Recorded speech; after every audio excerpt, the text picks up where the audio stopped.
Mossim va répondre à vos questions. Il suffit de nous appeler au 0262 566 566. Vous nous exposez votre situation et notre avocate ce soir se fera un plaisir de vous apporter les réponses nécessaires. Alors c'est expliqué en français comme en créole. Le tout bien sûr c'est de dormir un petit peu plus, avec le sommeil un petit peu plus léger à soir et de trouver des solutions aux problèmes. Alors justement en matière de problèmes, il y a quelque chose qui est beaucoup plus présent en cette période de mois de mars-avril, là. Alors, moi, j'ai envie de parler peut-être de l'actualité politique parce que vous savez qu'il y a les élections très prochainement, ce dimanche et dimanche prochain, et que beaucoup de pays dans le monde ont combattu pour avoir justement le droit de voter. Alors, ce droit de voter, c'est un droit, c'est vrai, mais c'est aussi, j'allais dire, un privilège et presque une obligation en tant que citoyen de voter. Alors, souvent, les gens se disent, mais je ne sais pas comment faire pour une procuration, par exemple. Et là, je voudrais peut-être dire quand même aux téléspectateurs, parce que si jamais vous n'avez pas prévu dimanche d'aller voter pour des raisons que ce soit professionnelles, vacances, hors du département, ou un problème privé ou un problème quelconque, n'oubliez pas qu'il faut aller, vous pouvez aller vous présenter donc dans cette administration afin de donner une procuration à une personne qui en général vote sur le même territoire, donc la même commune que vous. Et il faut savoir que les procurations, vous pouvez les déposer, les demander auprès des tribunaux d'instance de votre juridiction. Et les tribunaux d'instance à La Réunion, il y en a 4, c'est-à-dire qu'il y en a à Saint-Denis, à Saint-Benoît, à Saint-Paul et à Saint-Pierre. Vous pouvez aussi déposer une demande de procuration auprès des gendarmeries, ainsi que dans les commissariats de police. Alors évidemment, il ne faut pas attendre la dernière minute, samedi pour dimanche. Votre procuration n'aura peut-être pas le temps d'arriver auprès des services de la commune.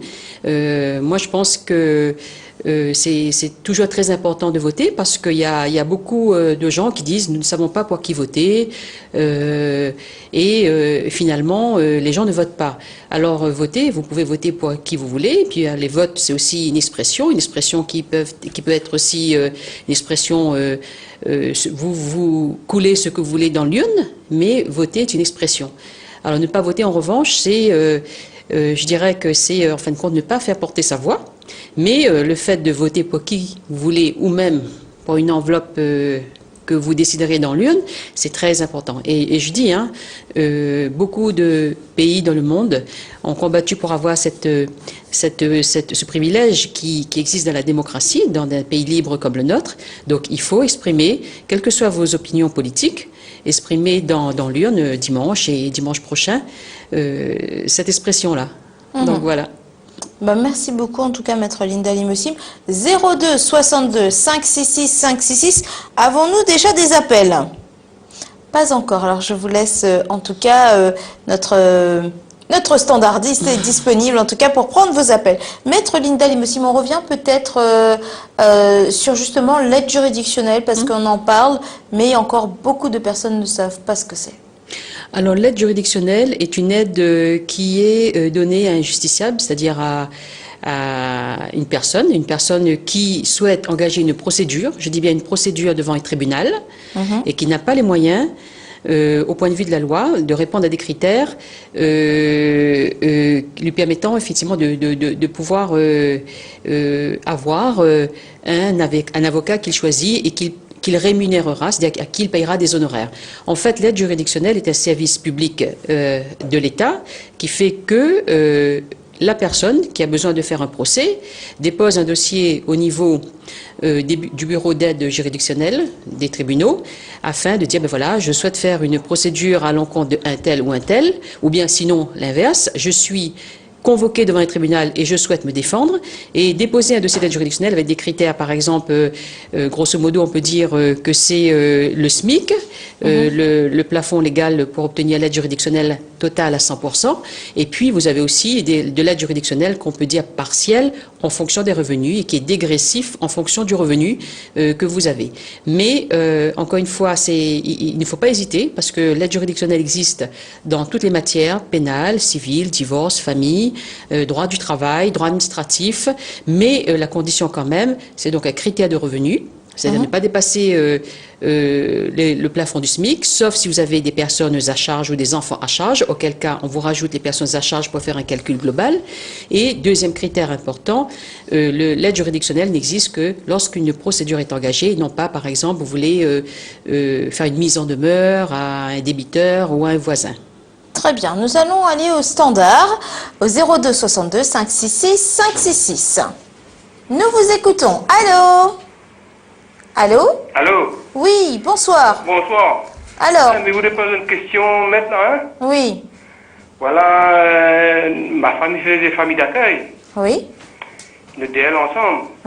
Et nous quittés, nous avons minuit quitté. Oui. Elle prend l'argent parti ensemble. Et elle a fait des tentations de suicide. Est-ce qu'elle a le droit de toujours travailler au conseil général avec les patients? Avec les malades, madame? Alors, Maître Linda Lim aussi essaiera de vous répondre. Alors, je ne sais pas si c'est vraiment une question de droit, là. Alors, monsieur, votre question, je comprends bien que vous posez ce genre de question parce que vous dites apparemment que votre femme, oui, qui aurait l'agrément du Conseil général pour devenir famille d'accueil, oui, vous pensez qu'elle ne présente pas parce qu'elle ne présente pas les critères parce qu'elle-même, elle serait dépressive vu qu'elle a fait 2 tentatives de suicide. Oui, moi je pense quand même, par rapport à ce que vous me dites, en général, les services du Conseil général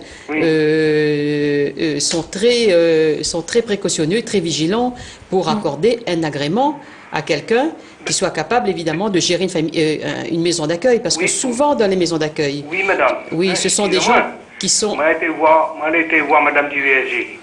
Ah, je ne sais pas, non. Bon, évitez de donner des noms. On nous a dit sur le plateau, monsieur, ne donnez pas les noms, s'il vous plaît. Oui. Moi, tu vois le directeur, tout ça. Mais là, moi, il regarde bien moi parce que c'est lui, il regarde aller parce que ma femme qui t'a moi d'aller. Parce que vous aussi, finalement, vous étiez famille d'accueil avec elle. Hein? En fait, une question, monsieur. Vous étiez famille d'accueil avec elle, c'est-à-dire que tous les deux, vous aviez l'agrément. Oui, nous l'a signé, oui. Là, monsieur, là, il faut vraiment aller voir le Conseil général parce que si... Le Conseil général, tous les parents, m'a donné les papiers dans la main. M'a parti à la préfecture. La préfecture dit, moi, monsieur Grondin, mais donne mon nom. Hein. Non, pas besoin. Monsieur, il dit, avec ça, madame travaillera plus, elle n'a plus le droit. M'a donné le Conseil général Saint-Denis. Elle est recommandée. Et ici, moi, la donne dans la main. Et il travaille même maintenant. Là, c'est moi qu'on m'a eu gâté, moi.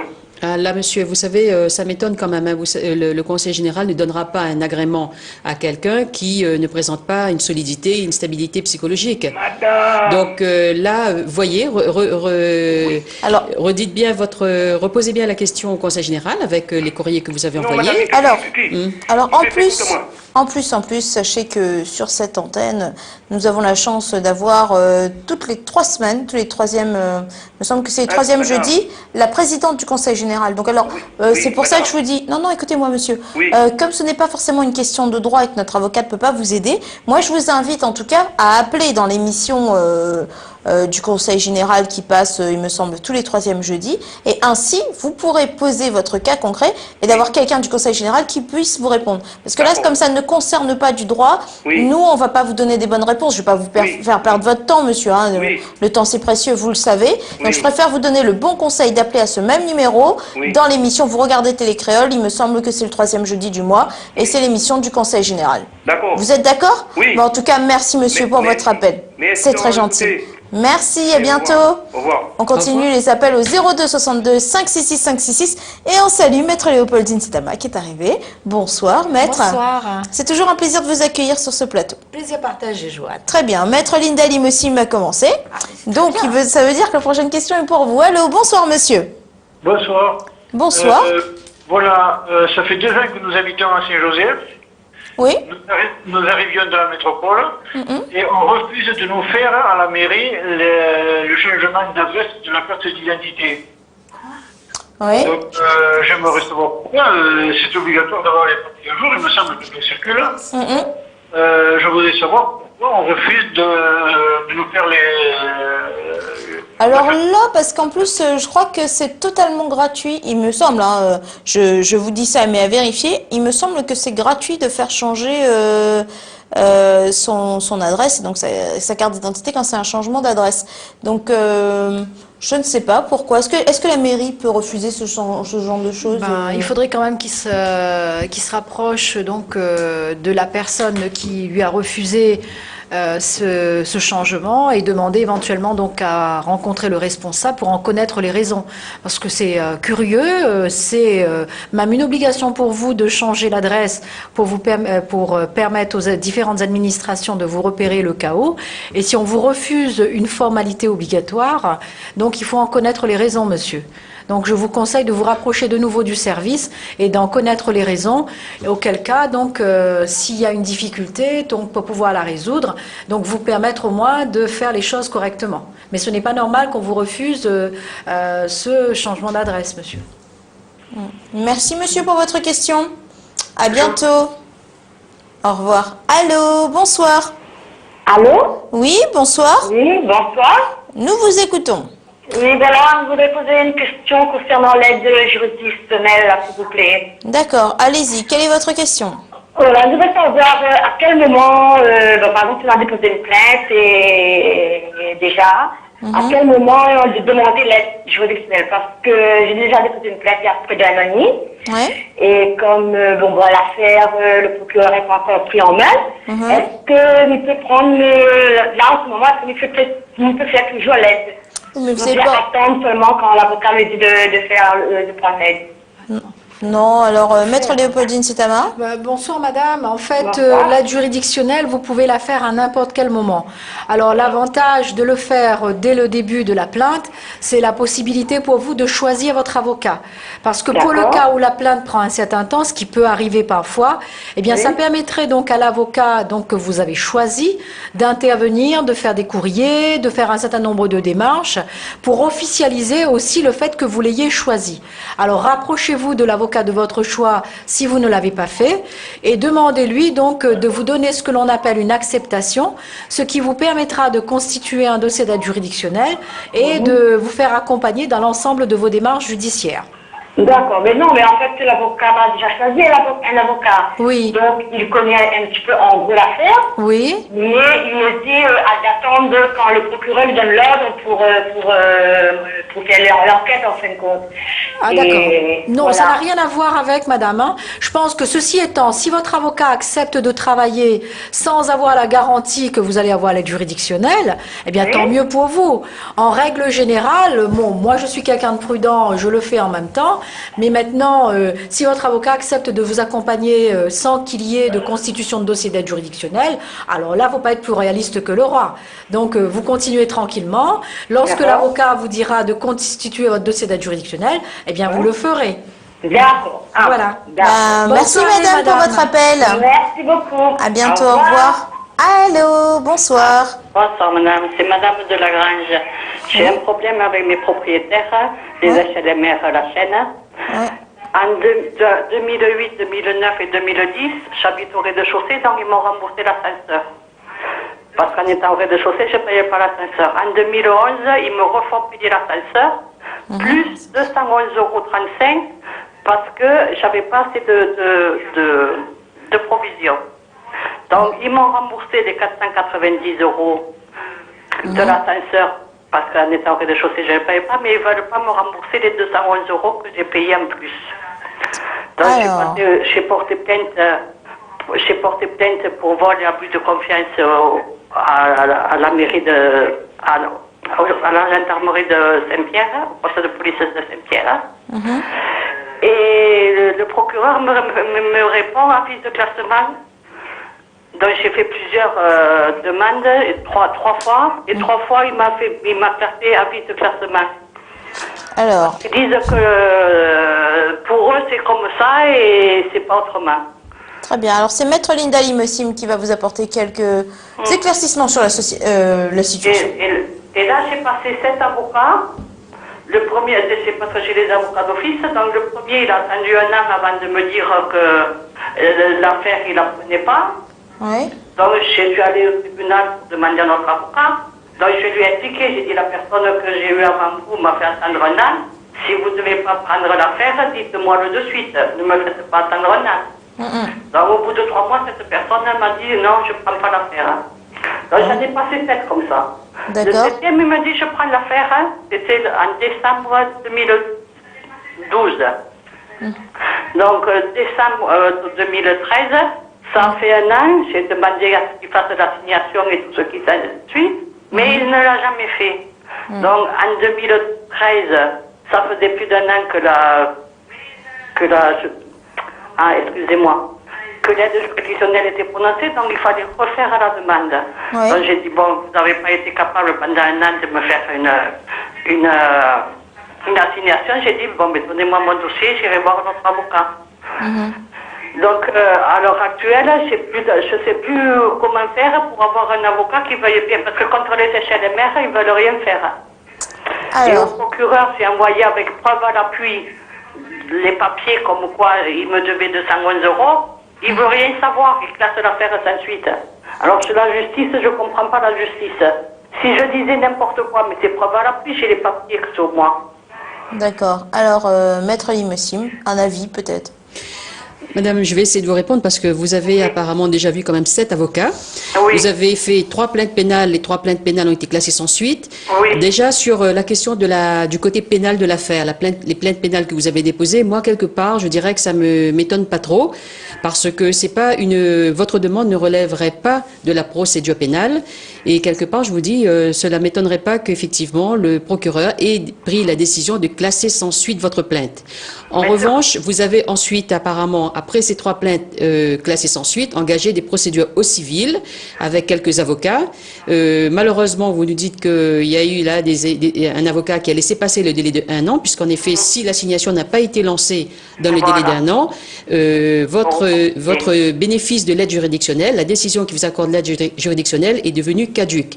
Voilà. Mais effectivement, moi je pense que votre problème relève du droit civil. Il ne relève pas du pénal. Et aujourd'hui, pour obtenir la poursuite de cette affaire, encore faut-il que vous soyez encore dans les délais pour le faire, parce que je ne sais pas depuis quand. 2011, donc. D'accord. Ben, écoutez, déjà, vous n'êtes pas. 2012, 2013, 2014, jusqu'à la fin de l'année, je suis dans les délais encore.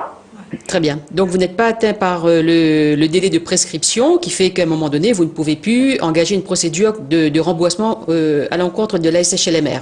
Oui. Alors maintenant, par rapport à votre question, qu'est-ce que je peux faire pour avoir un avocat auprès de la juridiction de Saint-Pierre? Mais vous savez, si soit vous avez 2 façons d'obtenir d'avoir un avocat désigné, soit vous l'avez choisi, soit effectivement vous l'avez pas choisi, vous déposez un dossier d'aide juridictionnelle auprès. Oui, mais je l'ai fait 7 fois. Donc, je sais comment le faire. Non, madame, non, je ne crois pas. Écoutez, le mieux, c'est que vous accompagnez peut-être votre demande d'aide juridictionnelle d'un courrier. Et je vous assure que très certainement, les services d'aide juridictionnelle vous désigneront un avocat ainsi qu'un huissier pour vous aider dans votre procédure.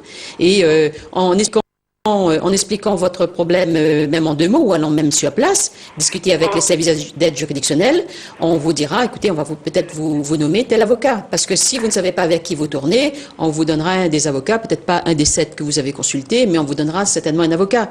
Et agissez assez vite, puisque maintenant, vous commencez à aborder la question de la prescription. Hein. Mais pourtant, madame, j'ai payé 490 € dans l'ascenseur, plus 211 €. Et ils ne veulent pas me le rendre, 211 €. Oui, madame. Donc, il y a vol. Non, madame, vous n'allez pas faire de la procédure. Je vous assure que la procédure pénale ne marchera pas dans votre cas. C'est pas du vol, c'est un problème de remboursement. Donc faites votre procédure. Parce qu'au pénal, c'est pire. Vous n'irez pas au pénal parce que de toute façon, au pénal, c'est trop tard. Au pénal, il y a déjà un problème de prescription. C'est trop tard. En plus, ça ne relève pas de vous êtes lié par un contrat de location avec la SHLMR.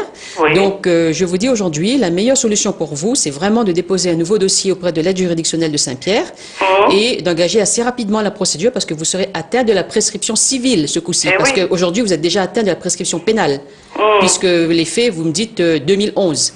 Oui. Donc là, au niveau pénal, vous n'avez plus rien à faire. C'est plus possible, c'est fermé. Mais faites vite au niveau civil. Il y a une solution. Madame, je vais compléter ce que vient de dire ma consoeur avec les problèmes que vous avez rencontrés au niveau des avocats. Votre contentieux, elle a raison, c'est du civil. Oui. Vous avez deux sommes à réclamer qui fait un montant approximatif de 600 et quelques euros.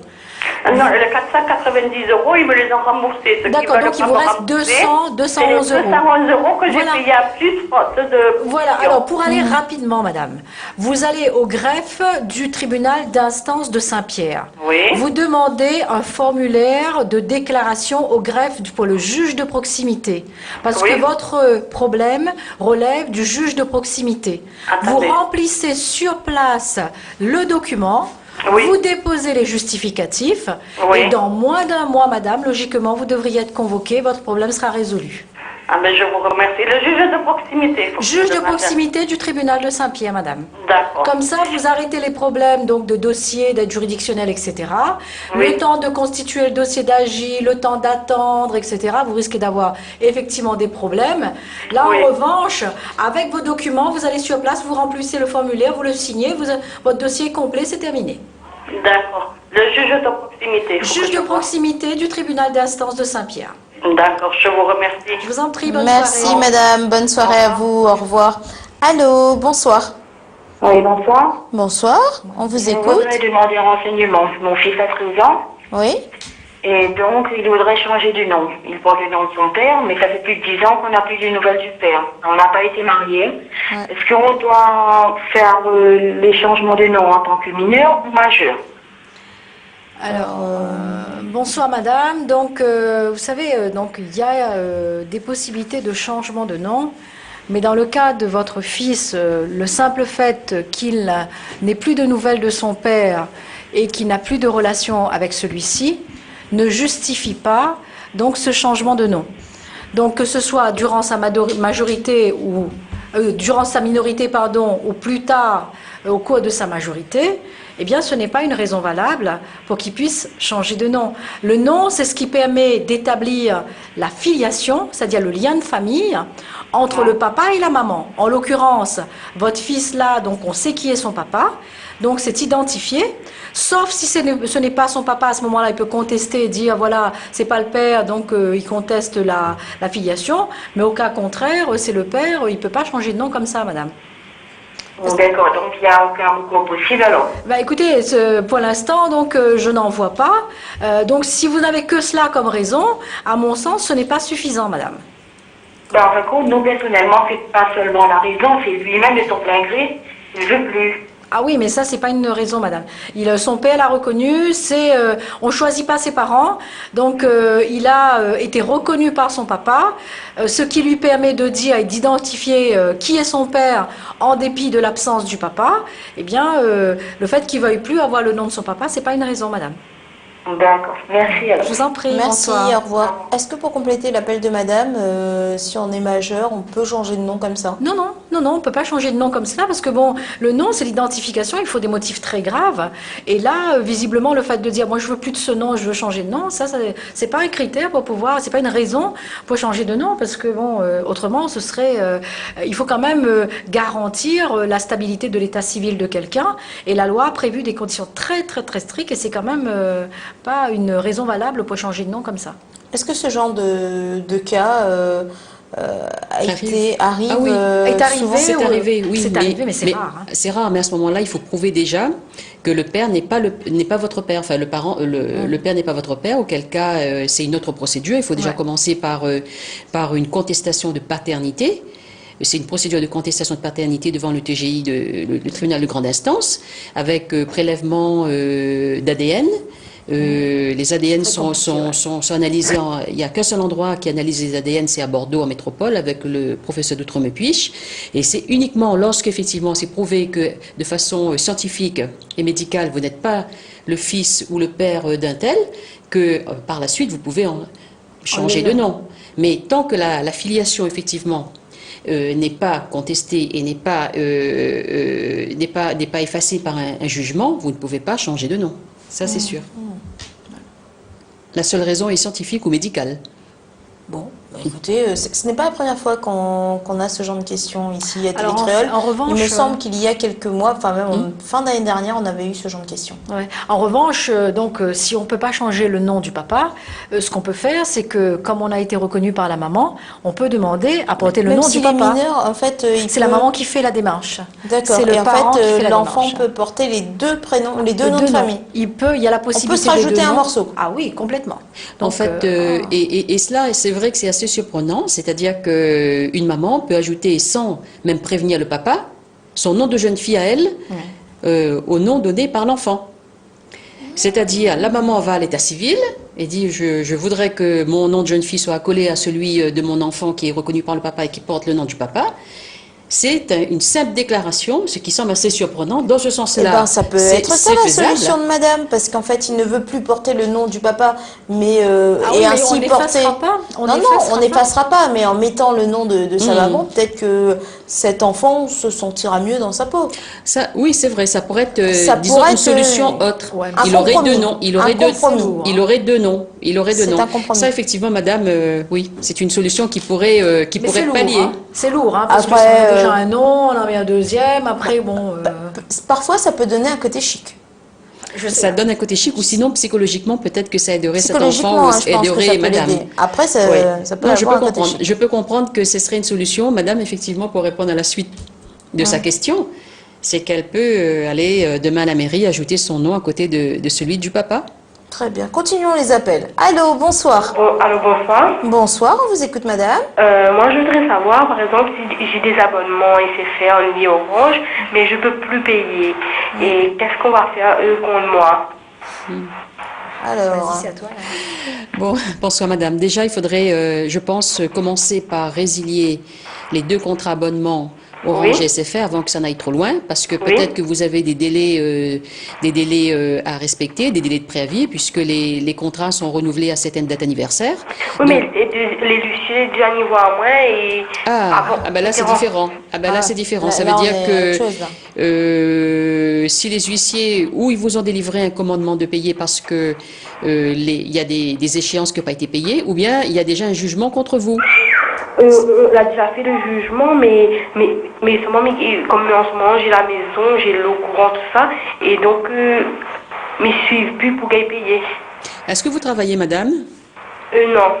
Alors écoutez, si vous avez des dettes qui sont quand même là de vie courante, hein, l'eau, tout ça, vous dites, Oui. peut-être que vous pourriez aller voir au niveau du surendettement, c'est-à-dire la commission de surendettement, pour essayer de trouver une solution si Oui. toutefois vous avez quelques entrées d'argent qui pourraient permettre de payer un petit peu les dettes. Mais mis à part cette solution d'aller saisir la commission de surendettement qui permettra déjà dans un premier temps de geler les dettes, c'est-à-dire ne plus voir devant votre porte les huissiers qui arrivent pour les abonnements en question, déjà de geler les dettes et puis peut-être de trouver une solution pour payer les dettes que vous avez actuellement qui sont quand même a priori pour certains assez alimentaires. Et ensuite, déjà ça, et peut-être solliciter, si vous passez dans une période un peu difficile, de l'aide sociale quelque part pour vous aider sur cette période difficile. D'accord. Je peux poser une autre question si c'est possible ou pas? Ça dépend de la patronne. Alors, non, malheureusement, parce que nous avons d'autres appels, madame. Je vous invite à raccrocher et à nous rappeler, comme ça, on pourra vous redonner votre tour. C'est bon? D'accord, merci, On madame. fait comme ça. Merci, à tout de suite. bientôt. Au revoir. Au revoir. Allô, bonsoir. Bonsoir madame. Bonsoir. C'est pour poser une question. Oui, on vous écoute. J'ai un souci avec un dentiste en fait. Ah, alors ça tombe bien parce que demain, c'est la journée bucco-dentaire nationale. Donc, posez votre question, madame. Alors en fait j'ai posé un implant il y a 3 semaines et ça s'est très mal passé. En fait ça s'est infecté. Je suis retournée le voir le lundi 10 Oui. pour lui dire que j'avais mal. Il a estimé que non, j'avais pas de douleur. Donc il m'a mis du Dafalgan. J'ai passé 4 jours d'enfer. Le jeudi, je suis retournée. J'ai vu un autre collègue à lui Oui. qui m'a mis sous antibiotiques, qui m'a remis du Dafalgan codéiné. Oui. Et le vendredi, il m'a rappelé pour faire un scanner. Oui. Et c'était tout infecté en fait. Et le problème que j'ai avec ce monsieur, c'est que en fait, l'infection a rongé tout l'os. Et il me dit qu'il faut repayer pour faire la reconstitution de l'os. Il me fait payer la consultation du lundi aussi. Hein. Oui, bah, tant qu'à faire, continuons. Hein. Ah ben, exactement. Donc j'aimerais savoir quel recours je peux avoir. Alors bonsoir monsieur. Maître Léopoldine Saitama vous répond. Alors bonsoir, donc là ce qu'il faudrait monsieur, première possible, madame pardon. C'est monsieur ou madame, excusez-nous. Madame. Hein. Pardon, excusez-nous parce que comme il y a un peu de friction, donc le souci c'est qu'on a un peu de mal à identifier votre voix, je suis désolée. Donc madame, ce qu'il faudrait, donc vous avez deux possibilités, soit vous faites une réclamation amiable auprès de ce dentiste en lui indiquant que c'est à la suite de l'intervention de la pose d'implant qu'il y a eu cette infection, qu'il n'a pas pu diagnostiquer et que ça a généré des frais supplémentaires que vous ne pouvez pas, donc que vous ne souhaitez pas prendre en charge dans la mesure où cette infection, eh bien, ça relève de son intervention à lui. Il doit en assumer la responsabilité, sachant que tout professionnel a une assurance professionnelle et à ce titre-là, il peut éventuellement, dans le cadre d'une démarche amiable avec vous, envisager une indemnisation amiable. Je vous propose cette première solution. Pour le cas où ça se passe mal et que bon, ça devient très vite difficile de discuter avec lui et que le dialogue est rompu, vous avez la possibilité de passer par la voie judiciaire, qui est donc de saisir le tribunal pour demander la désignation d'un expert judiciaire qui fera donc un examen médical approfondi au regard de votre dossier chez le dentiste et des prescriptions qui ont dû être faites à cause de l'infection et qui pourra à ce moment-là proposer donc une indemnisation qui sera due par le dentiste dans le cadre de la démarche judiciaire que vous aurez accomplie. D'accord. Voilà. Deux possibilités, monsieur. Madame, pardon. Non, oui, je vous remercie beaucoup. Merci, bonne soirée, madame. Au revoir. Allô, bonsoir. Oui, allô. bonsoir. Oui, bonsoir, madame. Oui, je voudrais poser une question. Oui, nous vous écoutons. Je voudrais savoir, j'ai un enfant, il a 13 ans. Je suis séparée avec le papa, mais je ne suis pas mariée. Oui. Est-ce qu'il a le droit de verser une pension alimentaire? Alors, c'est maître Linda Limossim qui vous répond. La question, c'est est-ce qu'il a le droit ou bien est-ce qu'il a l'obligation? Madame, je suppose que c'est votre question. Est-ce qu'il a l'obligation de verser une pension alimentaire à votre enfant qui a 16 ans, qui est 13 ans, 16 ans, mineur en tous les cas, qui a été reconnu, vous avez dit, hein? Oui, qui a été reconnu. Oui. Alors, là, vous êtes dans le cadre effectivement d'un enfant, nous on dit un enfant naturel reconnu, ce qui fait que la filiation est déjà établie par rapport au papa, c'est-à-dire qu'on sait qui est le père et le géniteur. Ce qui veut dire que, évidemment, en tant que tel, il a des droits et des obligations par rapport à votre enfant. Votre fils, et évidemment, votre fils pour votre fils, vous avez le droit de solliciter une pension alimentaire, une part donc contributive du papa pour l'éducation et élever cet enfant qui est le vôtre. Donc, bien évidemment, oui, mais vous avez... il a reconnu l'enfant, l'enfant avait 5 ans. Il n'y a pas de problème, que ce soit 5 ans ou aujourd'hui, il n'y a pas de problème. La filiation reconnue, on sait donc qui est le papa. Oui. Vous pouvez très bien saisir le tribunal afin de solliciter une pension alimentaire à la charge du papa. Oui. Est-ce que j'ai le droit de demander les arriérés? Non, madame. Là, les arriérés, ça, c'est pas possible. C'est très difficile de demander devant un tribunal les arriérés, surtout si vous avez jusqu'à présent pas fait de démarche dans ce sens. De manière générale, les tribunaux n'accordent pas une rétroactivité dans le jugement qui va vous accorder une pension alimentaire. Il y a rarement une rétroactivité. D'accord. Merci madame pour votre question. Merci, au revoir. Bonne soirée, au revoir. Allô, bonsoir. Allô? Oui, bonsoir. Bonsoir. Nous vous écoutons. Oui, bonsoir. En fait, c'était pour savoir si vous pouvez dire en créole, s'il vous plaît. Oui, c'est possible. Nous comprenons très bien. D'accord, merci, c'est gentil. En fait, c'était pour un dossier. Le papa de ma fille, il a écrasé exprès à coup de pied la portière de ma voiture. Oui. Donc, elle a porté une plainte. Oui. La plainte, en fin de compte, la partie en médiation, maison de justice. Mais la personne, en fin de compte, le papa de ma fille, en fin de compte, il a dit que il a fait les faits, les vrais, sauf qu'il ne veut pas réparer. Oui. Donc, passé 6 mois, 1 an, on y attend toujours une réponse, n'a pas eu de réponse. Donc, nous sommes à la maison de justice. Maison de justice, il dit à moi, et le monsieur dit à moi, excusez-moi, il n'y a pas appel à moi, mais il a eu un rappel à la loi avec obligation de réparer. Oui. Donc, le dossier, la retourne au tribunal. Oui. Donc, ça va au tribunal. Le tribunal, il dit à moi, il faut attendre un petit peu. Donc, il attend. Mais 6 mois, 1 an, il passe, n'a pas de nouvelles. Je reçois au tribunal, il demande à d'autres le dossier, l'en est où. Il dit à moi, le dossier, en fin de compte, les pas chez eux, la retourne maison de justice. Donc, je reçois à la maison de justice dit à moi, non, le dossier, la retourne au tribunal. Donc, maintenant, il balance à moi à droite, à gauche pendant 2-3 mois. Au final, comme il reçoit, le monsieur maison de justice, il vient au tribunal, il voit la greffière, il dit oui, le dossier est chez eux même au tribunal. Donc, il fait des recherches, il ne retrouve pas le dossier. Donc, il fait la RAJFA, il fait une lettre pour moi, comme quoi le dossier est bien chez eux. Oui. La plaie a été perdue. Donc, le tribunal, il réclame pour dire le dossier a été retrouvé. Il attend encore quelques mois, mais ça va au tribunal, il ne retrouve plus le dossier. Apparemment, le dossier n'a jamais été retrouvé. Donc, suite à ça, quelques mois, il passe encore. Après, à chaque fois, les voisins, ben là, il s'efface. Non, il renvoie le dossier, enfin le morceau de dossier, rappel à la loi, il envoie au poste police. Oui. Donc du coup, il renvoie poste police des polices, il appelle à moi, il refait, demande à moi comment là se passait, tout ça, il remonte un dossier. Donc le dossier, il repasse au tribunal, et le tribunal, quand il arrive le jour pour passer au tribunal, il dit à moi, madame, désolée, mais le dossier, comment il appelle ça? Quand il fait rien, la personne trop d'années, la fin de passer là. Prescription. Comment? Prescription. Oui, voilà, prescription. Il y a moins de prescription, ben voilà, il ne peut plus faire rien. C'est vrai que ce n'est pas de ma faute, parce que c'est le tribunal qui a perdu le dossier, sauf que ben, la personne ne peut plus être jugée. Donc finalement, la retrouve à moi avec 1 500 € de réparation sur la voiture, qui n'a jamais été fait à ce jour, mais me retrouve à moi à 0, comme ça, je ne comprends pas. Est-ce que c'est normal? Alors, bonsoir madame. Donc, votre situation, bien évidemment, elle n'est pas normale parce que là, vous êtes en train de subir le dysfonctionnement entre différents services. Oui. Alors maintenant, une petite précision que je souhaiterais avoir. Quand le papa de votre maman, quand il a la voiture, là, hein, la tape sur la portière, là, hein, Oui. c'est depuis quand ça? Ben, il a eu 3 ans là en mars. Elle a eu 3 ans en mars, Oui. d'accord.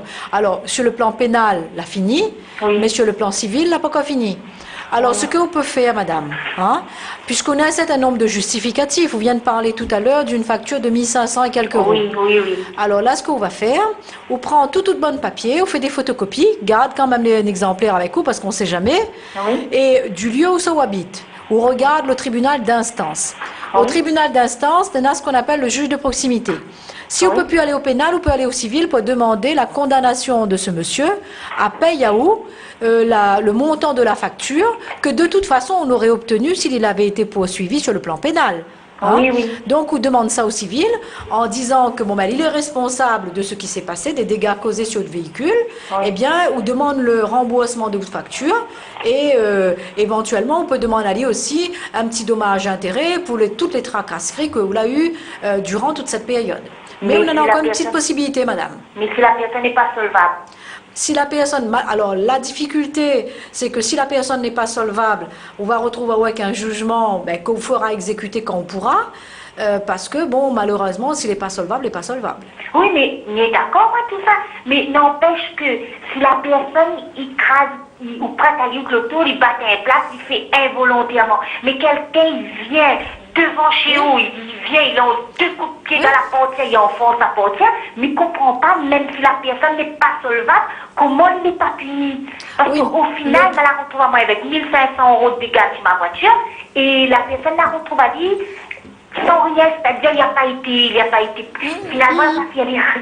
Alors Mais là, ça, je comprends pas, il n'a pas été payé en fait compte. Oui, la réponse, Ounana, madame. La réponse, c'est que la paix du dossier, ou le dossier, la montée, la descente dans les services, et le temps l'a passé. C'est ça la réponse. La difficulté, elle est normale qu'on ne comprend pas, on trouve ça injuste. Mais en même temps, le fait est, on est en face de la situation, c'est qu'on a des gens, la paix du dossier, ou la partie à droite, à gauche, et au final, Zotidiaou, que le dossier est prescrit. Donc, il ne peut faire rien dedans. Moi, ça, il donne une solution, parce qu'au pénal, il n'est pas condamné, mais au civil, il peut encore être condamné à payer ce que lui doit, c'est ce que m'y conseille de faire. Parce qu'aujourd'hui, il n'est pas solvable. Mais il s'apparaît toute sa vie sans travail, sans rien. Si un jour il travaille, on a un jugement qui dit que il doit de l'argent, on peut essayer de récupérer cet argent dessus lui. En Donc, espérant que... Donc la voiture il reste comme ça, les 1500 € de dégâts, tant que la personne ne pourra pas donner à moi, même après un jugement, donc non, il reste comme ça. Donc finalement, moi c'est la victime et c'est moi qui paye tout, je retrouve à Alors, moi. on a la possibilité, on a fait une déclaration de sinistre, madame, auprès d'auto-assureur ou pas? Non, en Est-ce fait, que ça le couvert? comme elle a pas fait, parce qu'il fallait payer la franchise 300 €. Ah ouais. Ça avait quand même une franchise dessus. Tu peux passer par l'assurance, mais il fallait payer 300 € de franchise. Oui, c'est vrai que les là, moyens, donc voilà. m'y comprendre situation, madame, mais c'est vrai que malheureusement, des fois, nous retrouvons à nous dans ces situations injustes, mais prends quand même la solution Midonao, là. Fais toujours du civil, madame, on ne sait jamais. Il se peut que s'il trouve un petit travail, on peut peut-être faire rembourser ça. Mais au civil, il prend encore au moins 6 mois. Non, madame, mais viens de donner la solution pour aller vite. Allez, prends tout bonne papier, allez de tribunal d'instance, saisis le juge de proximité. Là-dessus, on n'a pas besoin d'avocat, on n'a pas besoin de rien. Il suffit simplement qu'on justifie de ce que vous dit. D'accord. Voilà, bon courage, madame. Merci, madame. À bientôt. Au revoir. Bonne soirée. Allô, bonsoir. Bonsoir, mesdames. Bonsoir, on vous J'ai un écoute. petit souci. Oui. J'ai un copain. Moi, je m'appelle. Je dis mon prénom? Non, pas besoin. D'accord. J'ai un copain. Il a acheté une voiture à son nom et à mon nom. Oui. Et puis, de chez la carte grise, ça apparaît son nom en premier. Oui. Et mon nom en deuxième. Il me dit, à sa mort, la voiture revient à moi. Oui. Et si c'est moi qui mors avant, la voiture revient à lui. Ouais. Mais maintenant, aujourd'hui, si on a une séparation, comment ça se passe? Alors, c'est vrai que là, ça se complique, hein. Comment on fait, mesdames les avocats? Moi, ça me fait, désolée madame, mais bonsoir, ça me fait un peu sourire de dire à ma mort, c'est toi qui hérites de la voiture et à ta mort, c'est moi qui hérite. Bon, on n'est pas encore là. Oui. Je suppose qu'on est très loin, vous êtes encore quelques années encore devant vous pour continuer à vivre. En fait, vous êtes dans une indivision, c'est-à-dire que vous êtes tous les deux propriétaires d'un même bien. Parfois, c'est une maison, un appartement, un terrain. Là, vous, c'est une voiture. Et c'est vrai qu'on voit souvent deux personnes propriétaires d'une voiture. Et auquel cas, et je dirais que là, je vois quand même un avantage de votre situation, c'est que vous êtes quand même sur la carte grise. Parce que parfois, on voit des cas où il y a auprès de l'organisme de crédit deux débiteurs. Mais sur la carte grise, finalement, on n'en voit qu'un seul en qualité de propriétaire. Donc déjà, madame, il y a une bonne chose, c'est que vous êtes également sur cette carte grise. Alors maintenant, comment sortir de cette situation? Ça dépend, parce que par rapport à l'organisme de crédit, je suppose que votre prêt n'est pas terminé. Il n'y a pas de crédit. Ah. Il n'y a pas de crédit, la voiture est payée comptant.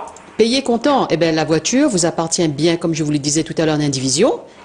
Cela veut dire que si vous n'êtes plus ensemble, il faut bien partager, quelqu'un prenne cette voiture. En tous les cas, ce que je veux dire, prendre au sens où doit racheter la part de l'autre, au prix coûtant de cette voiture à la valeur Argus d'aujourd'hui. Alors, ou bien c'est lui qui garde la voiture, il vous paye votre part sur la cote Argus du véhicule aujourd'hui, ou c'est vous qui gardez ce véhicule.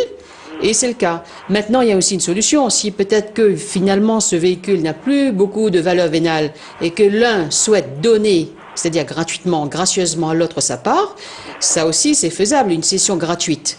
Donc voilà, soit c'est onéreux, vous remboursez la part à l'autre, l'un rembourse la part à l'autre, ou vous êtes dans une situation où peut-être un récupère la voiture, l'autre récupère les meubles, je ne sais pas. D'accord. Donc il fait dans ces conditions-là, moi j'ai pas le droit à vendre la voiture, ni lui non plus n'a pas le droit à vendre la voiture. Oui, c'est ça. C'est exactement ça, parce que vous êtes en indivision, c'est-à-dire que vous êtes tous les deux propriétaires. Et s'ils vendent la voiture et ils partagent l'argent chacun d'un. Ça aussi, c'est une possibilité. Ça, c'est possible. Oui, si par exemple, aucun de vous deux ne souhaite garder ce véhicule, Vous le vendez et vous partagez le prix de vente. D'accord. Écoutez, madame, merci beaucoup bien, pour votre madame. question. Au revoir. Bonne soirée. Au revoir. Au revoir. Allô, bonsoir. Bonsoir madame. Bonsoir. Est-ce que ce serait possible d'appeler à l'émission qui se passe à ce moment même? Ah, ben madame, vous y êtes, on vous écoute là. Racontez-nous.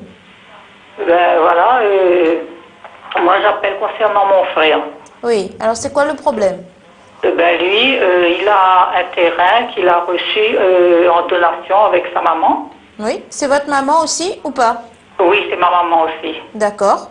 Et après sa mort, il a voulu repartager le terrain avec tous les enfants. Ben, il est mort votre frère là? Non, lui il est vivant, lui, après la mort de ma maman. D'accord. Donc il a voulu repartager le terrain, il est parti devant un notaire. Il fallait faire les affaires devant les tribunaux et tout. Oui. Mais au jugement, ils ont oublié de citer un membre de la famille. C'est un beau-frère qui n'a pas été cité. Pourquoi est-ce qu'un beau-frère gagne quelque chose dans une histoire? Parce que peut-être Parce que la sa sœur est femme- morte. Sauf que sa femme, ma soeur est décédée. Voilà. Donc, D'accord, c'est pour bien oui. comprendre, hein, madame. Hein? oui. Donc, comme ma soeur est décédée, donc c'est mon beau-frère qui était cité dans l'affaire. Oui. Et lui, quand c'est passé en jugement, son nom n'a pas été retenu dans le jugement. Oui. Donc, il fallait que l'avocat recommence à refaire les papiers. Mais avec est-ce le qu'il a juge. été oublié ou est-ce qu'on ne lui a pas donné parce que c'était la loi? Non, nous, quand on est parti voir le notaire en question, elle a dit le jugement a été fait, mais il y avait deux noms qui n'ont pas été cités. Elle a envoyé un courrier, donc la personne a signé, mais lui, mon beau-frère, il n'a pas voulu signer jusqu'à maintenant. D'accord, ok. Et l'affaire reste coincée. Même moi, si je suis allée vers une association. L'association m'a dit il faut repasser devant un avocat. Et ça fait plus d'un an que j'ai déposé tous les papiers avec cet avocat-là, mais elle n'arrive pas à régler le problème. Et à chaque fois quand j'appelle l'avocat, c'est la secrétaire qui me répond, qui me dit elle va voir l'avocat pour régler le problème. Et jusqu'à maintenant, le problème n'est pas résolu. Alors j'aimerais savoir si vous pouvez avoir un bon conseil pour peut-être donner à la personne. Oui. Alors en plus, ces cas d'indivision, là, c'est... Alors, c'est pas toujours évident. Alors, je souhaiterais une petite précision, madame. Donc, ce beau-frère, donc il y a des enfants ou pas? Oui. Voilà. Donc, en fait, c'est pas le beau-frère qui aurait dû être convoqué devant le tribunal. Et les enfants, j'imagine qu'ils sont mineurs ou majeurs?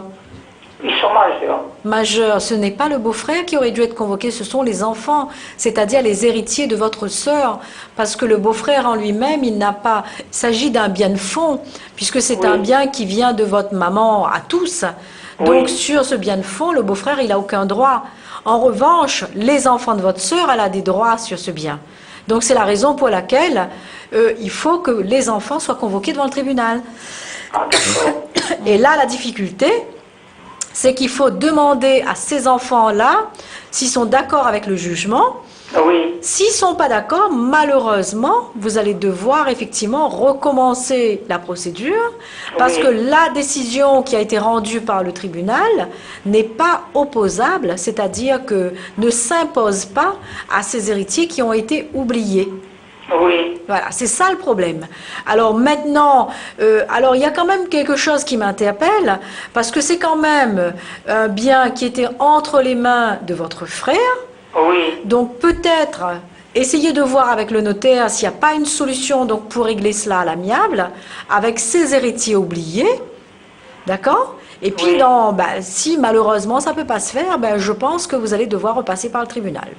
Oui, mais ces terrains-là, il y a un gros problème parce qu'il y a deux héritiers qui habitent déjà sur le terrain.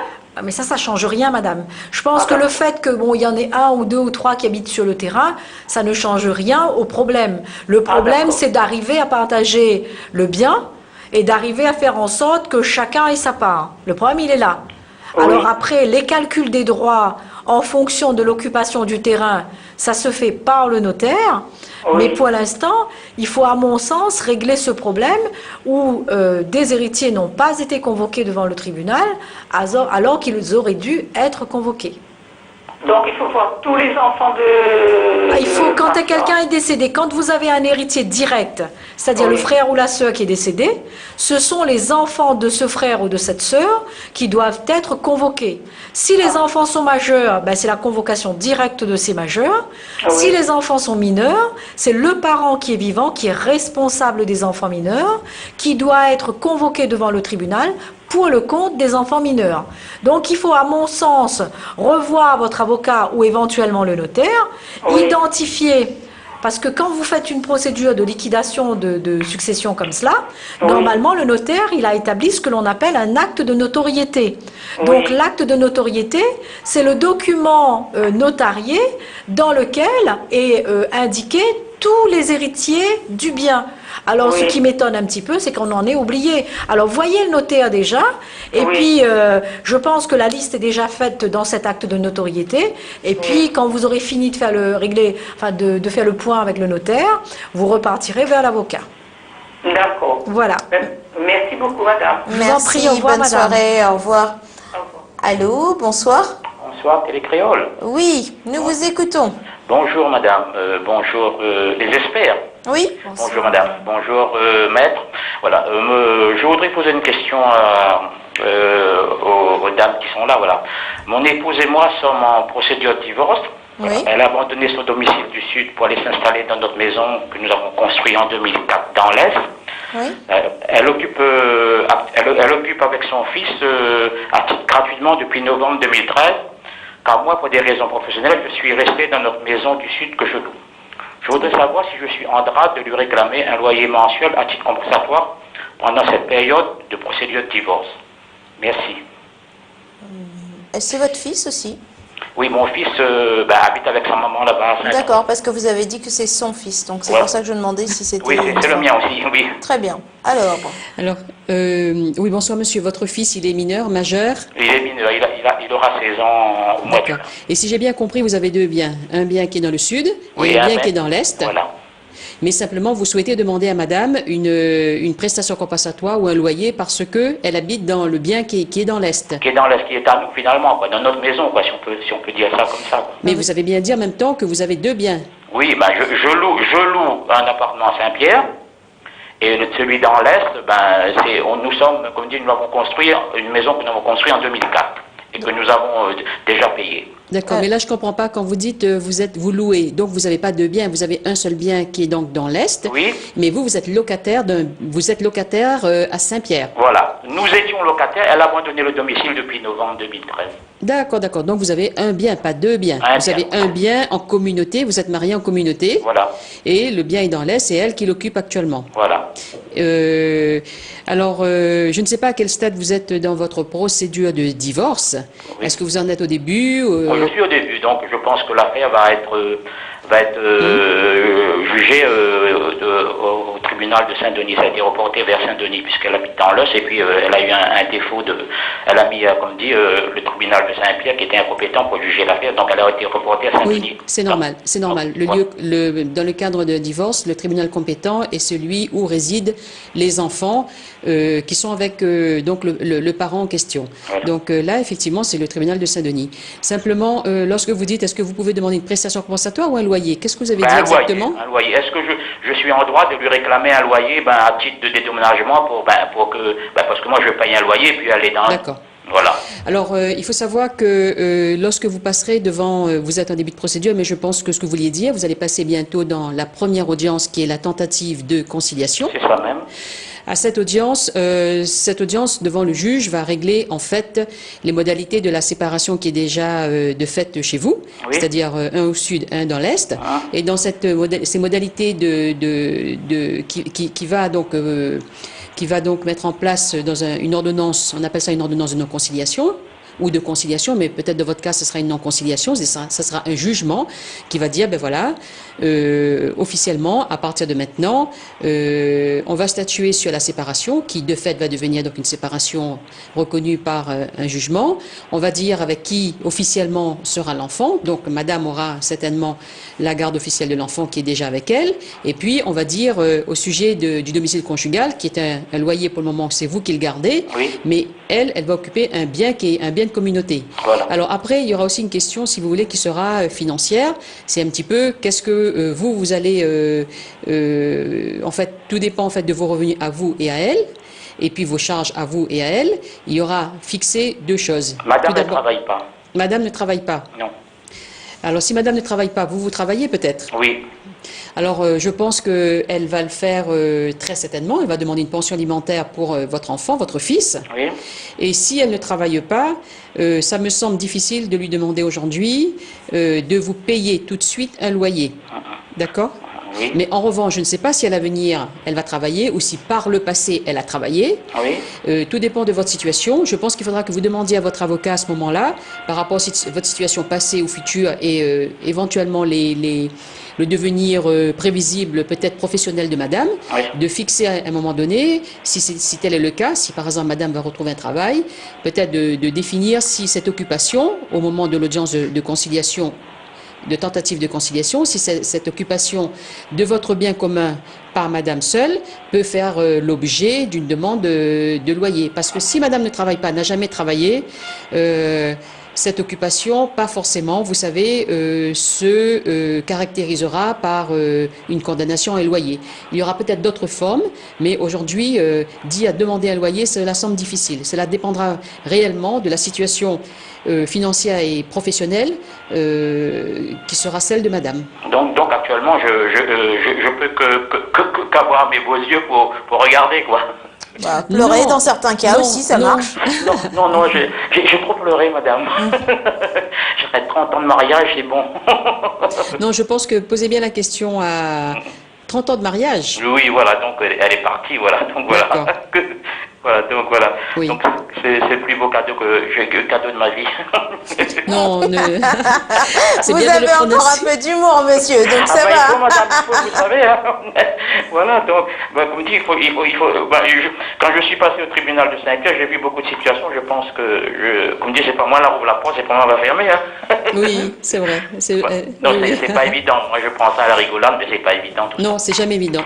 Une séparation, un divorce, ce sont d'abord des histoires de famille. Oui. D'abord, ça touche l'humain, c'est sûr, ce n'est jamais évident. Oui. Après, les choses se feront progressivement, vous allez voir, et discutez-en avec votre avocat et vous trouverez cet argent. En tout cas, monsieur, excusez-moi. Elle n'est pas capable de me payer un loyer, comment ça va se passer au niveau de la maison? Alors là, je pense que c'est une question que vous allez devoir nous rappeler parce que nous avons dépassé le temps pour notre émission. Alors, vous pouvez nous rappeler mercredi prochain. Oui.